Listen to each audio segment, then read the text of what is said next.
didn't have lunch.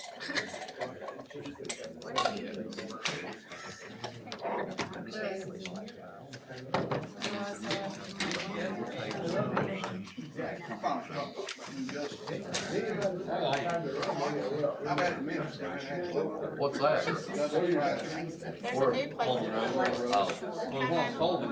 There's a new place in There's a new place coming up by the mall. There's one in Nashville we go to. About what? By the mall, they're opening up. So y'all get past Dixie Lee Junction, don't matter. Nick and Jim's, I think it's Oh, Jim and Nick's is already open. Is it already open? Yeah. That's a good source. Buddy, ready? What is that? Sand. Is that you? No. Thunder. Okay, I'm gonna call the Loudon County Special Call Meeting to order for December 20th, 2024. Just a couple notes. The next workshop for the commission will be January 21st, 2025. That'll be a Tuesday because Monday is a holiday. The next commission meeting for voting will be February 3rd, 2025. So, Tammy, call the roll. Randolph. James. Here. Jenkins. Dillon. Here. Satterfield. Here. Whitfield. Here. Cullen. Here. Morrison. Here. Shaver. Here. Waller. Present. Okay. We have two public comments. Rich Anklin.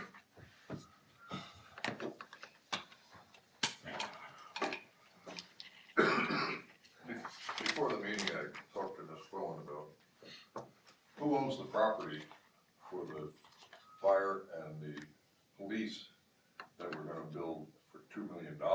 We gave $1 million, the city gave $1 million. I believe, correct me if I'm wrong, you said North City, which was a change from what it was back in the spring. My concern is, if we put in $1 million, they put in $1 million, and they own the property, how do we ever guarantee that we're gonna be able to use that facility just like they do? Should not there be a I think there's an MOU. There is. There is. Excuse me? There's an MOU. There's an agreement between the There's an county and the agreement. city to use, there's an agreement already in place. Yeah.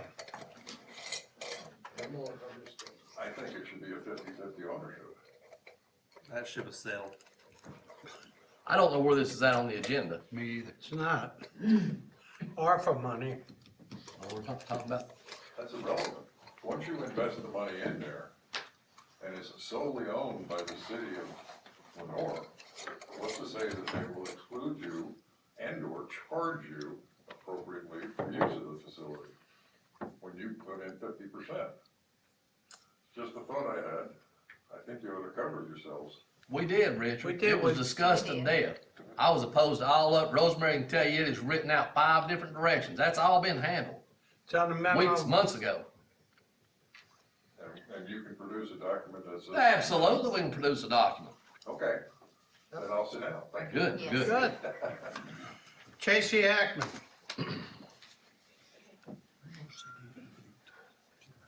So the Loudon County governing body has called for this special meeting tonight for 3 agenda items listed as ARPA funding, cemetery regulations, and road standards.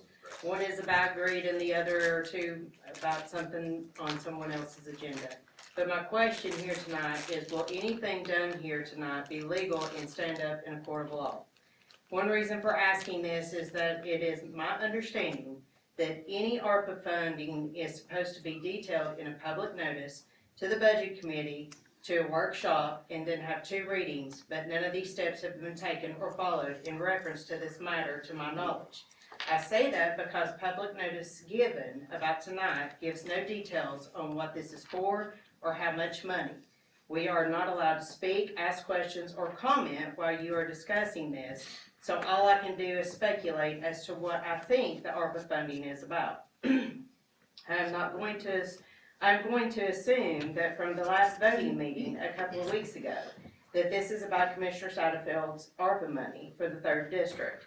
If that is the case, and because we are here at the 11th hour trying to keep from giving money back to the feds, I would like to ask the mayor and Mrs. Rice to go on record with an explanation or documentation of the proper procedures, laws, and regulations pertaining to the ARPA money before county commission takes the vote.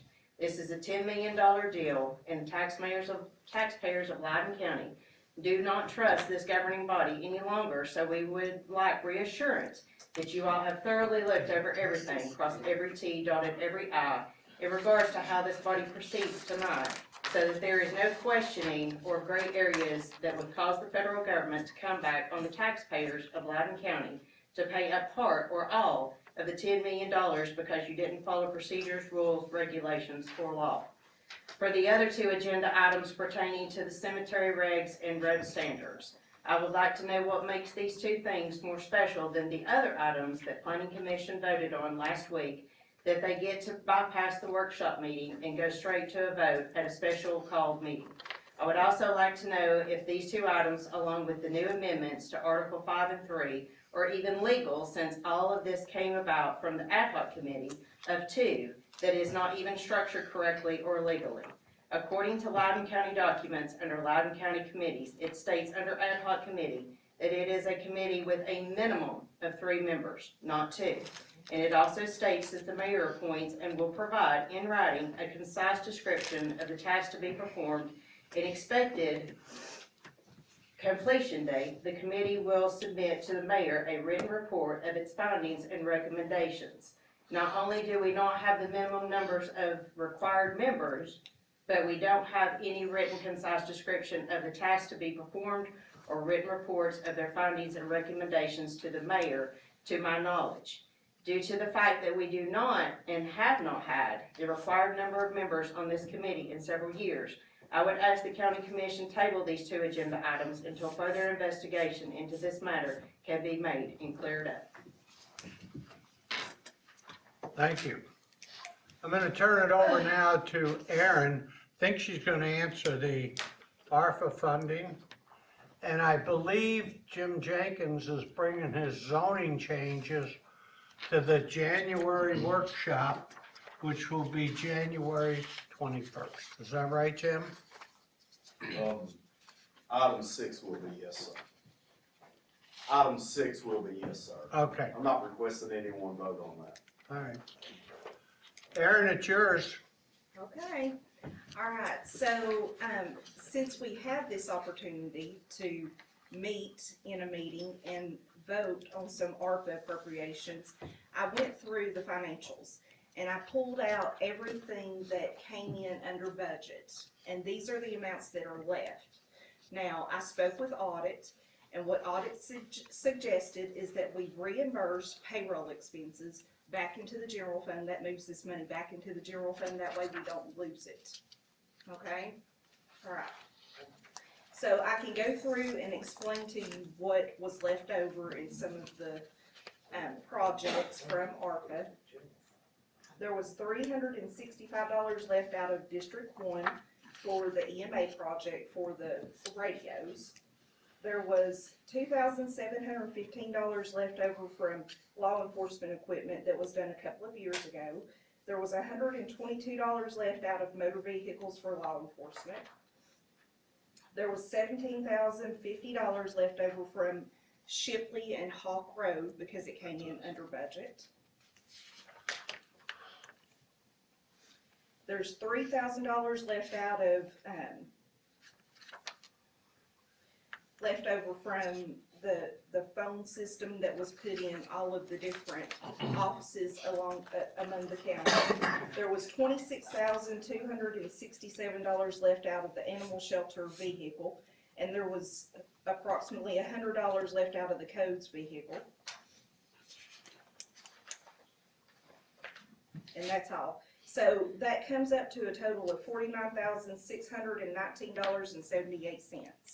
So based on what audit proposed that we do with this, you would need to make a motion and a vote to reimburse some payroll expenses in the county general fund with this $49,000. I suggest doing it for the animal shelter. Mr. Chairman, I'll make a motion, we We put that money that's left over from ARPA, in the animal shelter budget to offset salaries. Second. Okay, we got a motion by Commissioner Shaver, seconded by Commissioner James, to put the money back into the animal shelter funds. And when we say audit, Aaron, we're talking about the comptroller, there's separate Correct. comptroller's office in Yep. there. Tell me that total again, please, Aaron. It's $49,619.78. Thank you. Okay, we got a motion and a second to put those funds into the animal shelter. Any further discussion? It's money, call the roll. James, Yes. Jenkins is not here, Quillen. Aye. Satterfield, Yes. Whitfield, Yes. Cullen, Yes. Morrison, Yes. Shaver. Yep. Waller. Aye. Okay. Cemetery regulations.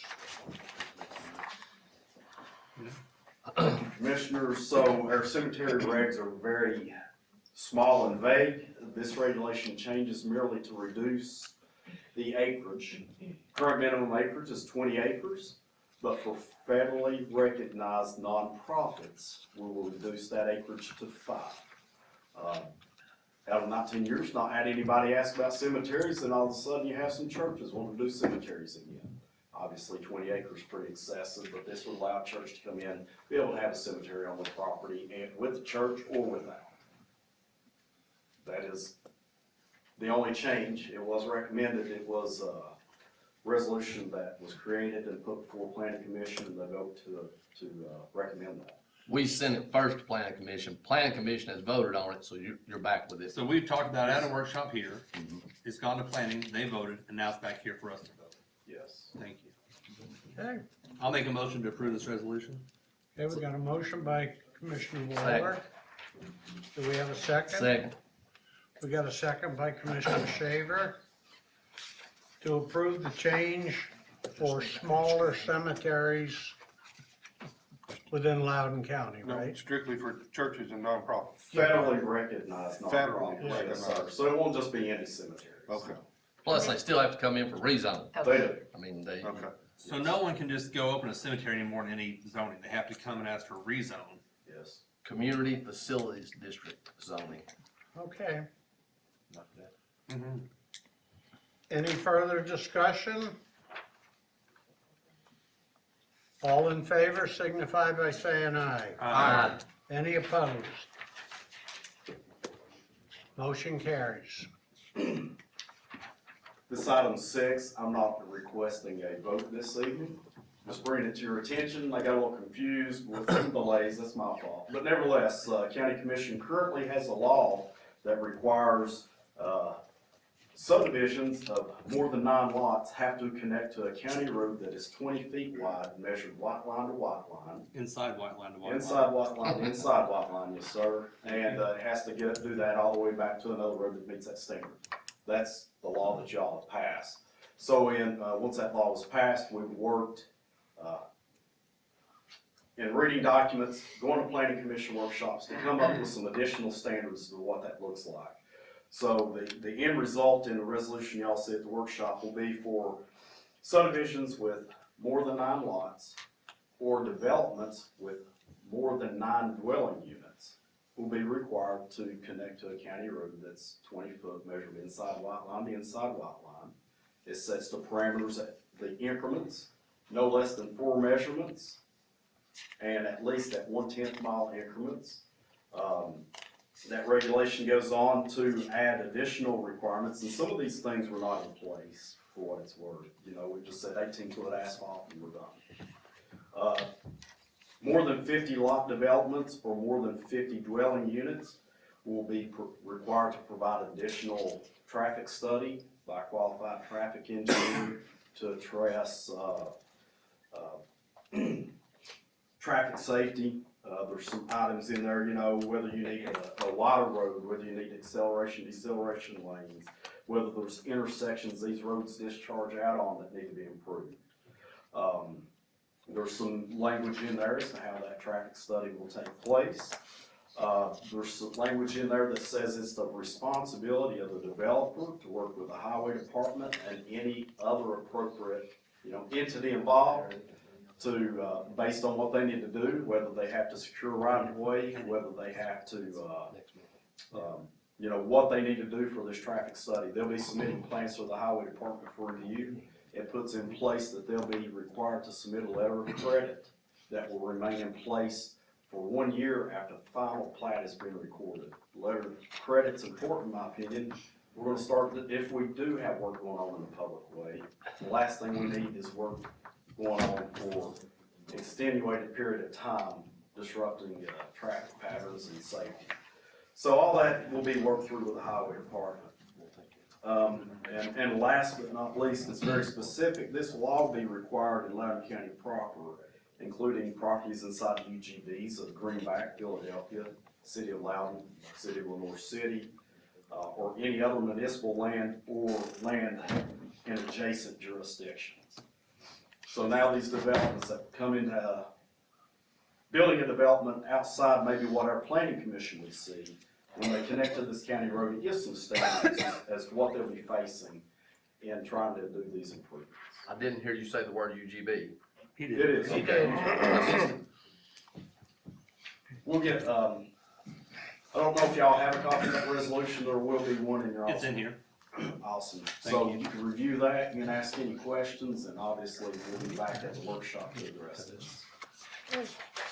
Mr. Chairman, all these things, and everybody have time to look at, there's one that's got some urgency to it, and this is the part he talked about the dwelling units. Jim brought it to our attention that we passed our new Article 5, that we had said anything with 10 lots or more had to have the 20-foot road standard, 20-foot white line. He pointed out to me that apartments generally sit on one lot, so we could have 300 apartments on a substandard road, thus the addition of the dwelling units. I'm gonna go ahead tonight and put a motion on the floor that we add to our road standards, starting tonight, any development with 10 or more dwelling units must be on a 20-foot wide road measured inside white line to inside white line. Well, how many units you said, Commissioner? 10 and above, same as houses, Same as the house. same as the lots. I'll second that motion. Okay, we got a motion to increase the parking, is it? State your motion again. The amount of dwellings. Mountain dwelling. Dwelling units. Okay, we got a motion by Commissioner Shaver, seconded by Commissioner Whitfield. Any further discussion? So do we have developers now that have plats already submitted? I mean, this won't affect any development until we pass this in February?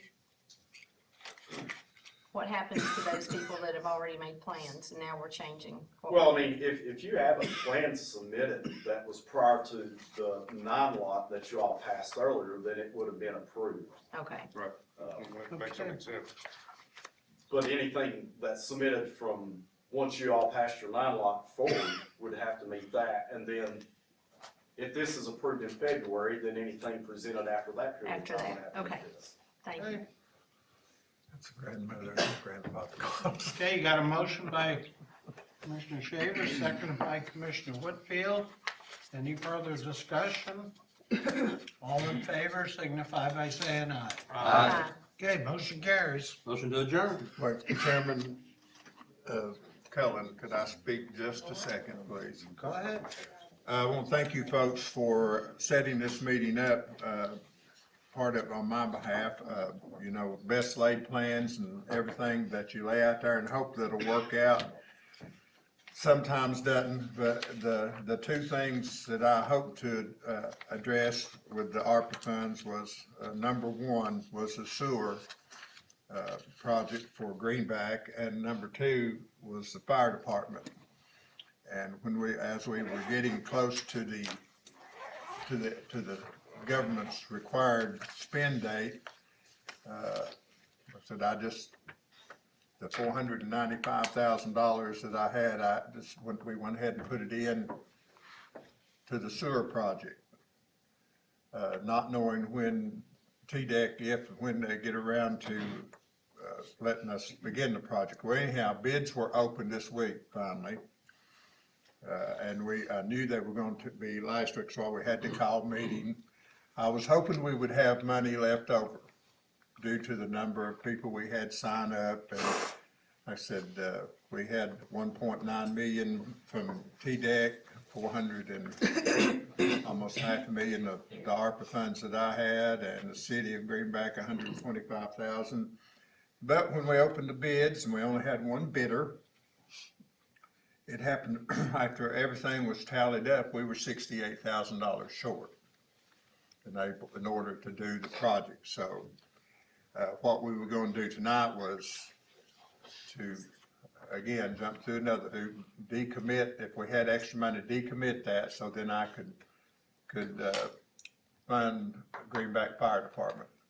I know they're not happy, but like I said, you know, I'm glad that we're gonna be able to, Greenback stepped up. They decided that they're going to do the additional 68,000, so the project can be done. So a decades-old problem isn't gonna be fixed in that community. We have a sewer project, but I wanted to let y'all know how much I appreciate y'all going to extra effort to set this meeting up, just in case it worked out and we had some money left over, but as the way things go, we didn't, so.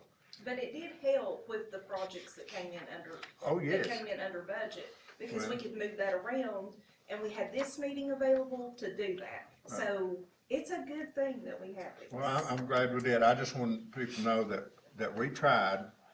I know some people not gonna be happy that we didn't. You know, the bid is what it is. Everybody's busy. We only had one bid, so,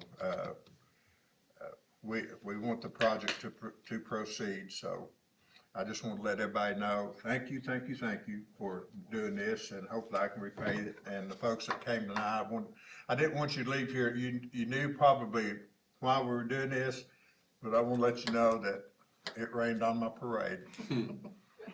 I will second Commissioner Waller's motion to adjourn, but I will say, to my knowledge, in 18 years, this is the first time we've ever had a Friday meeting. We might move to Friday all the time. No, we won't. Can't during football season. No. My grandbaby's missing me, let's go. Okay, before I call for a vote on adjournment, I just want to say on behalf of all the commissioners here, everybody have a Merry Christmas. Merry Christmas. Happy New Year, enjoy the holidays, and let's hope 2025 settles down a bit, because we've had a wild ride for 2024. Yes, we have. So all in favor of adjourning? Signify by aye. Any opposed? If you are opposed,